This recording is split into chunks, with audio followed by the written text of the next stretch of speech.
You're such an unreliable sister. We need to go big for the Christmas party, so we have to make a lot. Order some more appetizers and steaks. That's my sister Chelsea, always bossing me around. I did as Chelsea asked, ordered takeout, and pack up everything. Then, to my overly excited sister and her husband, I said, "Well, I'm heading home now." My name is Taylor, a 32-year-old office worker. I've been married to Orland for a year now. We're really close, and our newlywed life has been truly blissful. But then, after father-in-law passed away due to illness, Orland asked me to move in with my mother-in-law Kyla at his family home. I was really anxious about living together, but Kyla was incredibly kind and quickly eased my worries. She taught me her special recipes and treated me so well. Life with just Orland was fun, but I've come to really enjoy our time as a family of 3. I feel blessed to have married into such a wonderful family and cherish these happy days. However, there's something that worries me. My own family. How's Mom feeling today? Oh, I'm doing really well today. I'm currently at a care facility where my mom lives. My dad passed away about 3 years ago, and since then, Mom had been living with my sister and her husband at our family home. But after Mom's legs got weak, they quickly moved her into this care facility. What's worse, I only heard about Mom's situation directly from her, not from my sister. Angry that Chelsea hadn't consulted me, I went to talk to her once. Chelsea just got defensive and lashed out irrationally. Your opinion doesn't matter, Taylor. We were the ones living with her after all. Still, you could have at least told me beforehand. Stop nagging. Why don't you take care of her then? I can't. I'm already living with Orland's mother. Then don't complain. Chelsea and I were never that close.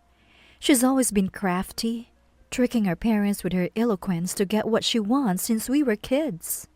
At times, she even used me to beg our parents for things. I always looked at Chelsea with a cold gaze. Didn't she feel ashamed to go to such lengths to satisfy her desires? Seemingly aware of my cold gaze, Chelsea always snapped at me. So my sister and I used to fight a lot and argue frequently. Dad would always end up scolding both of us. Really? I thought having 2 daughters would make for a quiet and peaceful home. Turns out we're noisier than the neighbors with their 2 boys. I vividly remember Dad grumbling like that. After Chelsea left for college and started living alone, our home became peaceful. However, I feel like we still clash every time we met, especially during Christmas. As adults, Chelsea married before I did. I met her husband for the first time at a family introduction, and he seemed to have a similar personality and aura to Chelsea. Apparently, Chelsea hardly ever visited our parents' house after her marriage. I was already working and living on my own then, so I didn't know much. But I heard from Mom that Chelsea rarely showed her face. A few years later, Chelsea had a son. I met my nephew Stuart for the first time at a Christmas gathering. He was just born and very adorable. Then Dad passed away, and a year after that, I got married. I kept my distance from my sister and her family. We mostly met during Christmas, about once a year. So when I heard Mom was quickly moved to a facility after her legs got weak, my distrust towards my sister and her husband grew significantly. They had said they moved in with Mom to keep her company after Dad's passing. But then, they quickly cast her aside as soon as she needed care. Did Chelsea discuss with you, Mom, about moving you to the facility? No. It was more like she was forced. She said she couldn't do it because of her childcare responsibilities. Her husband agreed and started looking for a facility right away. That's terrible. Was the living situation before your legs got weak just as bad? Mom looked down a bit when I asked. Yes, even when you scolded her. Chelsea always dumped all the housework on me. She even left Stuart scared to me. I was getting tired, so maybe moving to the facility was for the best. Mom. It saddened me to hear Mom had been through so much. After Dad died, Chelsea inherited a family home. I wondered if my sister and her husband had been waiting to take over the house, to live rent-free, and to get rid of Mom, the nuisance. It seemed like something Chelsea would do. She always prioritized herself first. I visited Mom regularly at the facility, but Chelsea hadn't shown her face even once. She probably didn't care much about our parents. In fact, Chelsea didn't seem too distraught even when Dad died. But when it came to the funeral and inheritance, she and her husband were very proactive. The heirs were Mom and us sisters, but Chelsea's husband kept butting in. Though Dad's estate wasn't much, just the family land and house, they repeatedly suggested that Mom and Chelsea should inherit it. I'll take care of Mom, so let's live together, Chelsea had said, convincing Mom. Mom asked me what I thought, and honestly, I didn't mind who inherited the house. If Chelsea was willing to take care of Mom, I was okay with her inheriting it. After I shared my thoughts, Mom agreed, and we decided to let Chelsea inherit the land and house. My sister and her husband, quite different from how they were during the funeral, efficiently prepared for the inheritance and completed the process quickly. Then they moved into our family home and started living together. It seemed more about acquiring the house than living with Mom, but I was glad Mom wouldn't have to live alone in her old age.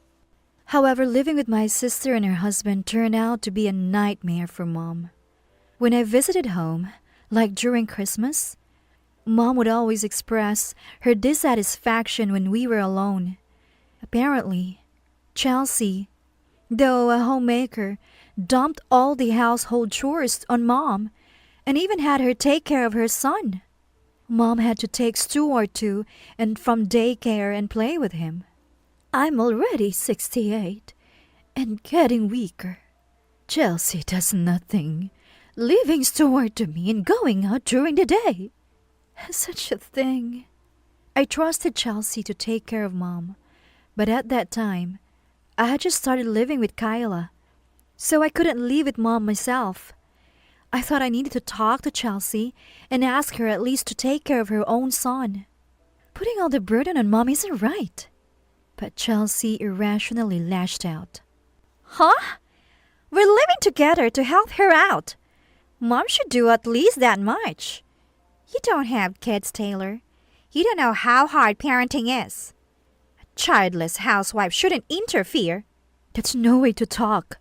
You said you'd take care of Mom, but it looks like she's the one taking care of you. Don't twist the conversation and attack me. Chelsea, red-faced with anger, yelled even more. Shut up! You're always so argumentative and annoying. If you don't like how I do things, stay out of it. With that, she forced me out of the house. I hadn't even come to see her in the first place. Since then, it's been hard for me to return home. So I kept in touch with Mom over the phone. One day, she told me she had moved into a care facility. I was furious that Chelsea hadn't consulted me, and we had another fight. Our relationship, already strained, was at its worst. I visited Mom regularly at the facility, but Chelsea never did. Thankfully, the care facility seemed to be of good quality, and Mom was living comfortably. Her pension was enough to cover the expenses. It was probably more peaceful and less burdensome for her than being saddled with household chores and childcare. So I continued my days, keeping an eye on Mom's condition. Then I unexpectedly received a call from Chelsea. I was on edge. It's rare for Chelsea to call. I had a bad feeling. Was she going to ask for something troublesome? Or had something happened to Mom? With tension, I answered the phone. Hello, what's up? Chelsea started talking in an annoyed tone. I'm bringing Mom back to the family home for Christmas, so Taylor, help me with the caregiving. Wait, what do you mean? Mom wants to spend Christmas at home. My husband and I are too busy, so you help Mom, okay?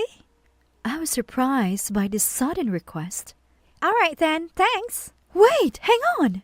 And just like that, the call ended. I thought about how self-centered Chelsea always is, but decided to check with Mom anyway. When I visited her at the facility, yes, Chelsea suggested it. I thought it would be nice to spend some time in that house again, Mom said.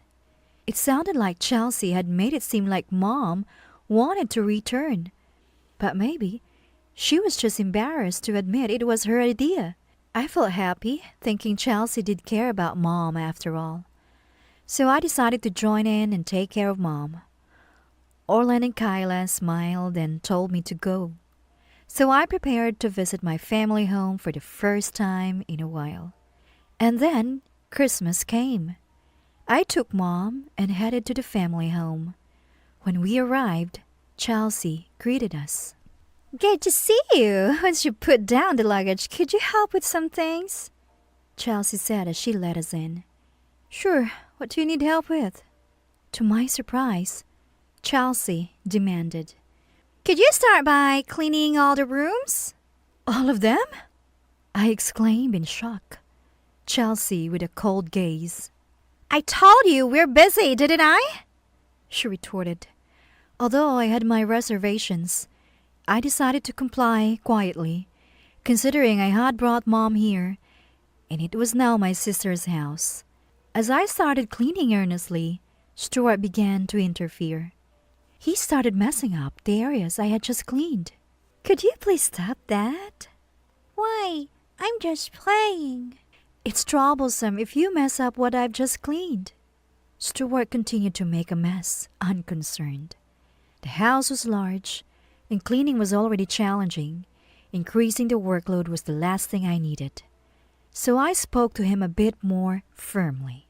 Can't you understand when I say stop? If you don't behave, I'll get angry. Then Stuart started crying loudly. Chelsea rushed over and yelled at me. What are you doing making him cry? I can't believe this. Well, he's messing up the place I just cleaned. Kids makes messes, you know? That's what they do. This is why people without children just don't get it. I was infuriated by Chelsea's condescending attitude. But then Mom, I'll take care of Stuart, she said, stepping in between us. But Mom, hit your legs, you shouldn't.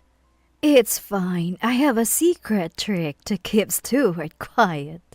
Mom took out some snacks and comics from her bag and handed them to Stuart, who happily started eating and reading. Chelsea warned me. If you make him cry again, he'll have me to answer to. And then she left. Relieved, I resumed cleaning and finally finished, exhausted. Next, Chelsea handed me a note with a list of groceries. Go, buy everything on this list. Excuse me? Hurry up, before the relatives arrive. What? I was taken aback. Wait a minute. Are relatives coming too? Yes, they are. Is there a problem? We've never done this before. I thought it was just going to be our family. It's none of your business, Taylor. From now on, we're hosting lavish parties with relatives. It will boost our reputation. Is it okay to have Mom around so many people? She's not strong, you know. It might be too much for her. Chelsea snapped at me. Oh, stop it. I'm in charge of this house. Just do as you are told.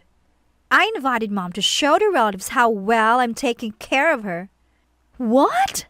We lived with her, so it's only right we create an opportunity to be praised for it. I was shocked. She invited Mom from the care facility just for that? Can you just get moving? You're so slow, Taylor. Seriously, you're such a useless sister.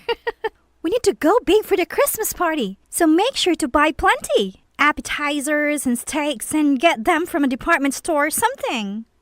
Chelsea ordered me around and then left the room. I was speechless.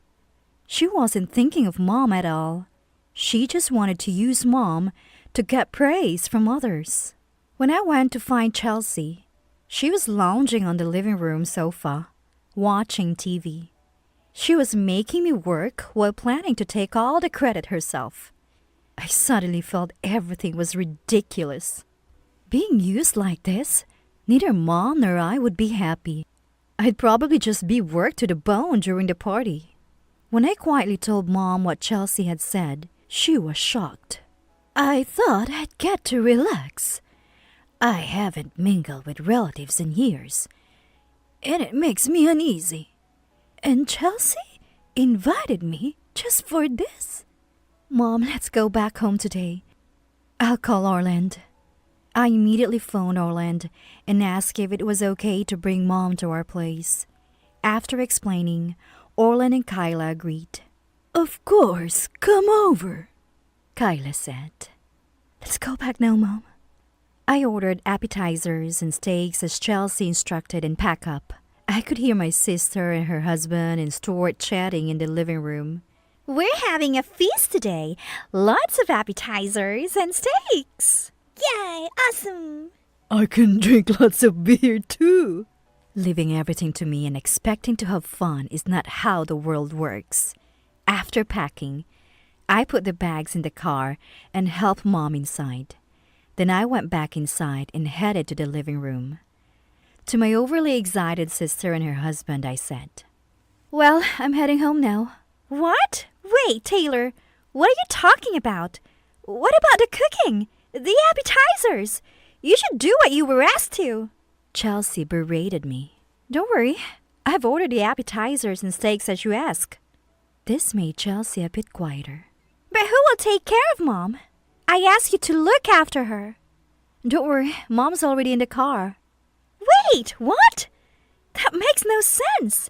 I need to show the relatives I'm taking care of Mom. What's the point of lying?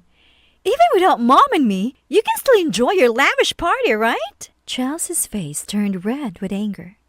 Why are you speaking so formally all of a sudden, Taylor? Bring Mom back right now. I won't return her until after the party. Faced with Chelsea's unreasonable anger, I firmly told her, Please don't use Mom and me for your convenience. We're cutting ties with you. With that, I left the house and got into the car. My sister and her husband stood there, faces pale, watching me. We then headed to my in-laws' house. Orland and Kyla warmly welcomed Mom. I hope you don't mind eating what I've made. We have beef stew and appetizers. Despite her modesty, Kyla's cooking is quite delicious. Mom, visibly moved, said, Oh, this is delicious. As she enjoyed the appetizers. Mom and Kyla, being close in age, got along very well. I thought to myself that I should have brought Mom here from the start. I saw dozens of calls from Chelsea on my phone, but I didn't want to deal with her that day. So I turned off my mobile and enjoyed the party with the four of us. Then, after the New Year, my sister and her husband suddenly showed up at my in-laws' place. Taylor, what have you done? Why didn't you pay for the appetizers and steaks? They were angry about the bill for the food I had ordered. Because of you, Taylor, we had to pay a bill of $2,000. Pay us back right now. They demanded unreasonably. I calmly responded, I only ordered because you asked me to. Since I didn't attend, I don't owe you anything, right? Shut up! We don't want to suffer this loss. You're my sister, so you should listen to me. Chelsea was unreasonable again. Then Mom spoke up. Enough, Chelsea. You're hopeless. Taylor worked hard cleaning the house, even though you two weren't getting along. Yet you never thanked her and tried to get praise without doing anything. You should be ashamed. Even before I went to the facility, you persuaded me to let you inherit the house, promising to take care of me. But then you did nothing and dumped all the chores and child care on me. Despite that, you're my child, and I've always loved you unconditionally. But when I hurt my legs, you quickly put me in a facility. You haven't even visited me once in almost a year. Taylor and I are done with you. We've told all the relatives and neighbors about your behavior. What? The relatives said they won't go to your place anymore. And you know how the neighbors love to gossip. Some of your old classmates live in the area too. I'm sure they know all about this soon. That's unbelievable. Don't think everything will always go your way. People who mistreat others end up being treated the same way.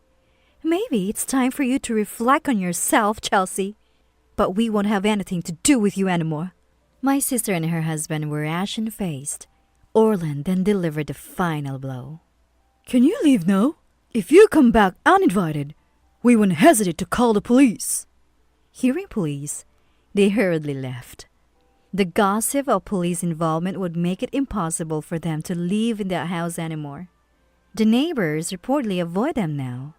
Chelsea has become reclusive, but I feel no sympathy. It's her own doing. Meanwhile, I live happily with Orland and Kyla, regularly visiting Mom at the facility. She has made many friends there and says she is happier than when she was at home. I'm committed to cherishing my family and living each day with them.